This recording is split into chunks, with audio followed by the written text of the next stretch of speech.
അസ്സലാമു അലൈക്കും വറഹ്മത്തുള്ളാഹി വബറകാതുഹു. അൽഹംദുലില്ലാഹി റബ്ബിൽ ആലമീൻ വലാഖിബത്തു ലിൽ മുത്തഖീൻ വലാ ഉദ്വാന ഇല്ലാ അലൽ ളാലിമീൻ വസല്ലല്ലാഹു അലാ റസൂലിൻ അമീൻ വഅലാ ആലിഹി വസഹ്ബിഹി അജ്മഈൻ അമ്മാ ബഅദ്. ബഹുമാനരായ പ്രിയപ്പെട്ട ശ്രോതാക്കളെ, ഏറെ ചർച്ച ചെയ്യപ്പെട്ടുകൊണ്ടിരിക്കുന്ന ഒരു വിഷയമാണ് പിശാച് ബാധ, സിഹിർ, റുഖിയ ശർഇയ്യ തുടങ്ങിയ വിഷയങ്ങൾ. ആ വിഷയവുമായി ബന്ധപ്പെട്ടുകൊണ്ട് വളരെ കൃത്യമായ പ്രമാണബദ്ധമായ നിലപാട് കേരള ജംഇയ്യത്തുൽ ഉലമ KJU റുഖിയ ശർഇയ്യ പ്രമാണങ്ങൾ വെളിച്ചത്തിൽ എന്ന പുസ്തകത്തിലൂടെ സവിസ്തരമായി പ്രതിപാദിച്ചിട്ടുണ്ട്. പക്ഷെ എങ്കിലും ചില ആളുകളെ സംബന്ധിച്ചിടത്തോളം കേരള ജംഇയ്യത്തുൽ ഉലമയെ മോശമാക്കുവാനും അപകീർത്തിപ്പെടുത്തുവാനും, ദാ കണ്ടില്ലേ പിശാച് ബാധയെ ഇവർ അംഗീകരിച്ചിരിക്കുന്നു, ഈ പിശാച് ബാധയെ അംഗീകരിക്കുക എന്ന് പറഞ്ഞാൽ അത് അന്ധവിശ്വാസത്തിലേക്കുള്ള പോക്കാണ് എന്നും, പിശാച് ദേഹത്ത് കയറിക്കൂടുമെന്നും, അതിന് അങ്ങനെ കയറിക്കൂടിൽ ഇറക്കേണ്ടി വരില്ലേ, അതിന് പ്രത്യേകമായ കേന്ദ്രങ്ങളൊക്കെ ഉണ്ടാക്കേണ്ടി വരില്ലേ, ഇങ്ങനെയുള്ള ന്യായങ്ങളൊക്കെ പറഞ്ഞ് പിശാച് ബാധയെ അംഗീകരിക്കുക എന്നത് ആരെങ്കിലും അംഗീകരിച്ചാൽ അത് അന്ധവിശ്വാസമാണ് എന്നുള്ള ജൽപ്പനങ്ങൾ നമ്മൾ കേട്ടുകൊണ്ടിരിക്കുകയാണ്. സത്യത്തിൽ ഈ വിഷയത്തിൽ എന്താണ് പ്രമാണങ്ങൾ പറയുന്നത് എന്നിവർ അന്വേഷിക്കാറില്ല. എങ്ങനെയെങ്കിലും വിമർശിക്കണം. നിങ്ങൾ നോക്കൂ, അള്ളാഹുവിൻ്റെ പ്രവാചകം സല്ലല്ലാഹു അലൈഹി വസല്ലമ, ആ പ്രവാചകൻ പറഞ്ഞ ആ വിഷയമായി ബന്ധപ്പെട്ടുകൊണ്ട് പറഞ്ഞ ഹദീസുകൾ ധാരാളമായി നമുക്ക് വായിക്കാൻ കഴിയും. അത്തരം ഹദീസുകളെ മുന്നിൽ വെച്ചുകൊണ്ടും വിശുദ്ധ ഖുർആനിന്റെ ആയത്തുകളെ മുന്നിൽ വെച്ചുകൊണ്ടുമാണ് ഈ വിഷയത്തിൽ വളരെ കൃത്യമായ നിലപാട് സ്വീകരിച്ചിട്ടുള്ളത്. അതെങ്ങനെയാണ് സഹോദരങ്ങളെ അന്ധവിശ്വാസത്തിലേക്കുള്ള പോക്കായി തീരും? ഇതിനിങ്ങനെ കൊണ്ടുപോകാം. കണ്ടോ പ്രേതാലയം, കണ്ടോ മക്ബറകൾക്ക് മുമ്പിൽ കൂടെ പോകാൻ കഴിയില്ല, ശൈത്താൻ കയറുമെന്ന ഭയമാണ്, എങ്ങനെ വീടിന്റെ പുറത്തേക്ക് ഇറങ്ങും, ശൈത്താൻ കയറൂലേ, ശൈത്താൻ കൂടൂലേ, അതുകൊണ്ട് വീടിന്റെ പുറത്തേക്ക് ഇറങ്ങാൻ പറ്റുമോ, നിർഭയത്വം പോകില്ലേ, ഇങ്ങനെയുള്ള ന്യായവാദങ്ങളാണ് ഉന്നയിക്കുന്നത്. അങ്ങനെയാണെങ്കിൽ വസ്വാസിന്റെ വിഷയം എന്താ? വസ്വാസ് ഉണ്ടാവൂല വീടിന്റെ അകത്തിരുന്നാലും പുറത്തിറങ്ങിയാലും. അതുകൊണ്ട് ഒരാൾ വസ്വാസിനെ പേടിച്ചുകൊണ്ട് ഏതെങ്കിലും ഒരു ഭാഗത്തേക്ക് കുത്തിരിക്കല? അപ്പൊ ഇതൊന്നും ഒരു ന്യായമല്ല. നമ്മൾ മനസ്സിലാക്കേണ്ടത് എന്താണോ ഹദീസ് പഠിപ്പിക്കുന്നത്, എന്താണോ ഖുർആൻ പഠിപ്പിക്കുന്നത്, അവിടെയാണ് നാം നിൽക്കേണ്ടത്. അതിനപ്പുറത്ത് യുക്തിപരമായ നമ്മുടെ ന്യായങ്ങൾ കൊണ്ട് നമ്മുടെ ബുദ്ധി എന്ത് പറയുന്നുവോ അതനുസരിച്ച് കൊണ്ടല്ല നാം പ്രമാണങ്ങൾ സ്വീകരിക്കേണ്ടത്. നോക്കൂ നിങ്ങൾ, ഇത് അമാനി മൗലവി റഹിമഹുള്ളയുടെ തഫ്സീറാണ്. ആ തഫ്സീറിൽ സൂറത്തുൽ ബഖറയിലെ അല്ലദീന യഅകുലൂന റിബ ലാ യഖൂമൂന ഇല്ലാ കമാ യഖൂമു അല്ലദീ യതഖബ്ബതുഹു ശൈത്താനു മിനൽ മസ്സി എന്ന് പറയുന്ന ഈ ആയത്തിനെ വ്യാഖ്യാനിച്ചുകൊണ്ട് അമാനി മൗലവി റഹിമഹുള്ള തന്റെ തഫ്സീർ രേഖപ്പെടുത്തി വെക്കുന്ന വാചകം എന്താ കേട്ടോളൂ. പിശാച് ആരെയും, അമാനി മൗലവി റഹിമഹുള്ള പറയുകയാണ്, പിശാച് ആരെയും മറിച്ചു വീഴ്ത്തുന്നില്ല എന്ന് ചില ആളുകൾ പറയുന്നു. അങ്ങനെ പറയുന്ന ആളുകളുണ്ട്. പല കാരണങ്ങളാൽ ഈ അഭിപ്രായം അപ്പടി ശരിവെക്കുവാൻ ന്യായം കാണുന്നില്ല, അതങ്ങനെ സ്വീകരിക്കാൻ പറ്റില്ല എന്നാണ്. ഇതാരാ എഴുതിയത്? അമാനി മൗലവി റഹിമഹുള്ള എഴുതിയതാണ്. ഈ തഫ്സീർ നാം എത്രയോ നാളുകളായി ഈ സമൂഹത്തിന് മുന്നിൽ പഠിപ്പിച്ചു കൊടുക്കുന്നവരാണ്. പാഠ്യപദ്ധതിയായി തന്നെ ആളുകൾക്കിടയിൽ പഠിപ്പിച്ചു കൊടുക്കുന്ന ഈ തഫ്സീറിൽ ഈ പരാമർശം എത്രയോ വർഷങ്ങൾക്കപ്പുറത്തുള്ളതാണ്. അതുകൊണ്ട് ഈ പരാമർശത്തെ ചൂണ്ടിക്കാണിച്ചുകൊണ്ട് ആരെങ്കിലും പറഞ്ഞോ അമാനി മൗലവി റഹിമഹുള്ള അന്ധവിശ്വാസത്തിലേക്ക് ആളുകളെ കൂട്ടിയ ആളാണ് എന്ന്, അതല്ലെങ്കിൽ മുജാഹിദ് പ്രസ്ഥാനം അന്ധവിശ്വാസത്തിലേക്ക് ആളുകളെ കൂട്ടുന്ന പ്രസ്ഥാനമാണെന്ന് പറഞ്ഞോ? ആരും പറഞ്ഞിട്ടില്ല.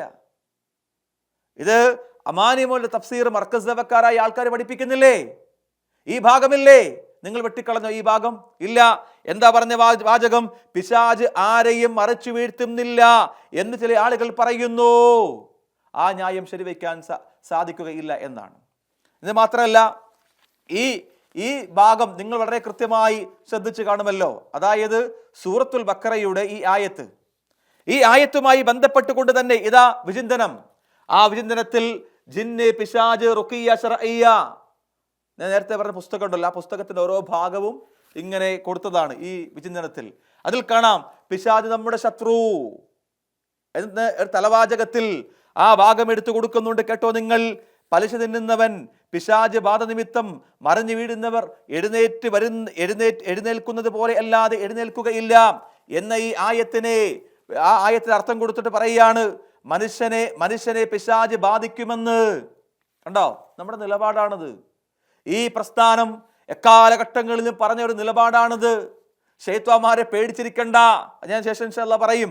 കേട്ടോ നിങ്ങൾ, മനുഷ്യനെ പിശാജ് ബാധിക്കുമെന്ന് ഈ ആയത്തിന്റെ അടിസ്ഥാനത്തിൽ ഇമാം തൊബരി, ഇമാം ഖുർത്തുബി, ഇമാം ഇബ്നു കസീർ മുതലായ പണ്ഡിതന്മാർ രേഖപ്പെടുത്തി നമുക്ക് കാണാം. എന്നിട്ട് വിശകലനം കൊടുക്കുകയാണ്.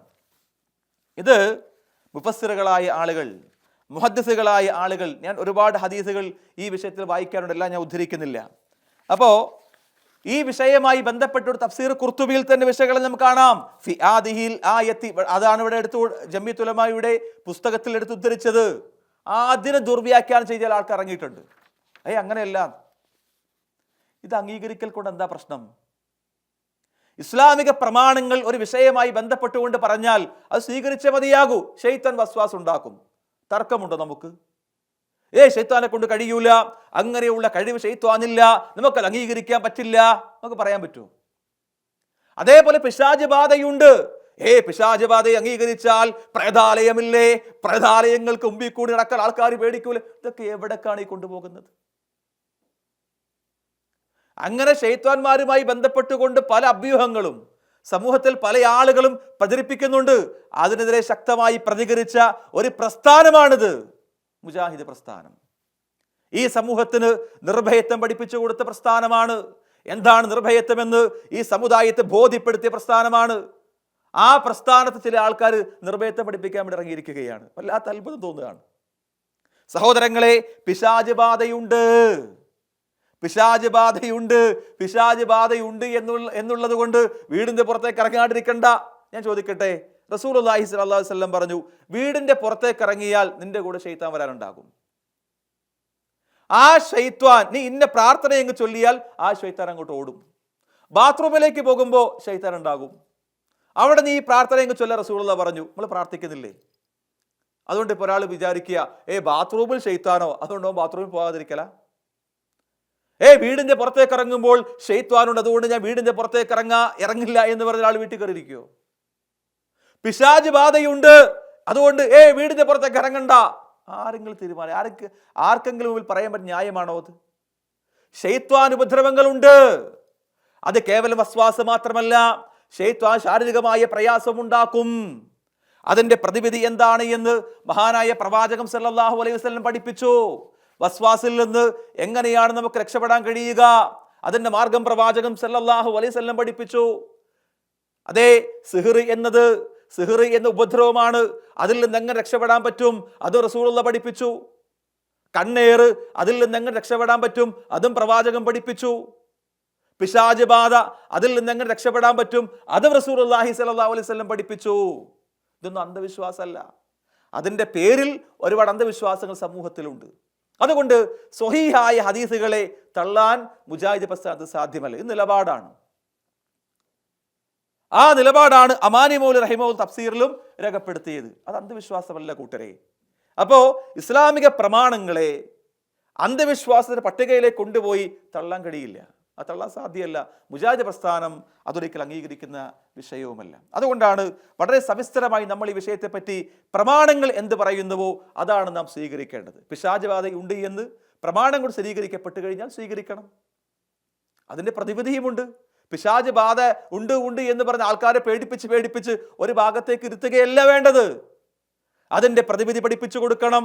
വസ്വാസ് ഉണ്ട് എന്ന് പറയുമ്പോൾ അതിൻ്റെ പ്രതിവിധിയുമുണ്ട്, റസൂലുള്ളാഹി പഠിപ്പിച്ചു, അതങ്ങനെ പറഞ്ഞു കൊടുക്കണം. അതാണ് നിർഭയത്വം.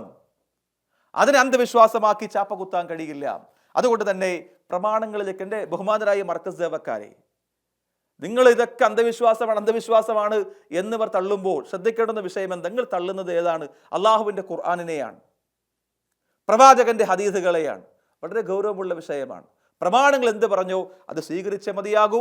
അത് പറയാനാണ് മുജാഹിദ് പ്രസ്ഥാനം. അതുകൊണ്ട് തന്നെ കുറച്ച് ആൾക്കാർ അപ്പുറത്ത് മാറിയുന്നു ഇതൊക്കെ അന്ധവിശ്വാസമാണ്, ഇതൊക്കെ അന്ധവിശ്വാസമാണ് എന്ന് പറയുമ്പോൾ ഇത് പറയാതിരിക്കൂല. പ്രമാണങ്ങൾ എന്ത് പറഞ്ഞോ, എന്ത് പഠിപ്പിച്ചുവോ അത് കാലഘട്ടങ്ങളിൽ വിളിച്ചു പറയാൻ ധൈര്യം കാണിച്ച പ്രസ്ഥാനമാണ് മുജാഹിദ് പ്രസ്ഥാനം. ആ പ്രമാണങ്ങൾക്ക് അനുസൃതമായി എന്ത് നിലപാട് പറഞ്ഞോ ആ നിലപാട് തിരുത്തിയിട്ടുമില്ല, തിരുത്താൻ സാധ്യമല്ല.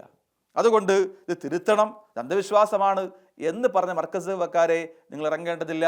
അള്ളാഹുവിൻ്റെ വിശുദ്ധ ഖുർആൻ എന്ത് പറഞ്ഞുവോ, പ്രവാചകന്റെ ഹദീസുകൾ എന്ത് പഠിപ്പിച്ചുവോ അവിടെ നിൽക്കും, അവിടെയാണ് നിൽക്കേണ്ടത്.